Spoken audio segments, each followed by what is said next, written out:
নমস্কার বন্ধুরা, কেমন আছো তোমরা? আশা করি সকলেই খুব ভালো আছো। আমিও খুব ভালো আছি। চলে এসেছি আরও একটি নতুন ভিডিও নিয়ে।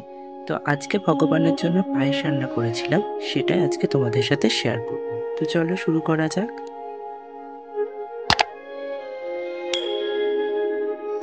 পায়েস বানানোর জন্য আমাদের লাগছে দুধ, 1 কাপ গোবিন্দভোগ চাল, 1 কাপ চিনি, নুন, ঘি, এলাচ আর তেজপাতা। তো প্রথমে গ্যাসটা জ্বালিয়ে একটা পাত্র নিয়ে নেব।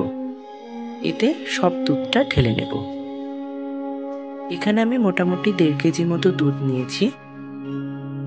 এবার দিয়ে দেবো এলাচ আর তেজপাতা। এবার দুধটাকে খুব ভালো করে ফুটতে দেব। দুধটা যতক্ষণে ফোটা হচ্ছে ততক্ষণে চালটা আমরা ধুয়ে নেব। তো চাল ধোয়ার জন্য একটা পাত্র নিয়ে তাতে কিছুটা জল দিয়ে খুব ভালো করে চালটাকে ধুয়ে নেব, যাতে চালের মধ্যে কোনো রকম নোংরা না থাকে। চাল ধোয়া হয়ে গেলে এবার এর মধ্যে একটু ঘি মিশিয়ে রাখবো।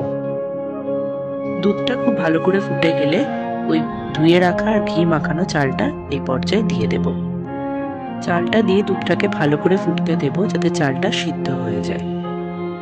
চাল সিদ্ধ হয়ে গেলে আগে থেকে মেপে রাখা চিনিটা দিয়ে দেব ও সাথে দেব পরিমাণ মতো নুন। আর ব্যাস, আমাদের পায়েস রেডি। এবার আমরা ভগবানকে পরিবেশন করব। তো এখানে ভগবানের জন্য আমি বেড়ে নিচ্ছি এবং তার উপরে দিয়ে দেবো তুলসী পাতা। এবার ভগবানকে নিবেদন করব। তো এই ছিল খুবই সাধারণ ভিডিও, যেটা তোমাদের সাথে শেয়ার করলাম। তোমরা অবশ্যই কমেন্ট করে জানিও ভিডিওটা আর রেসিপিটা তোমাদের কেমন লাগলো। দেখা হচ্ছে পরের ভিডিওতে।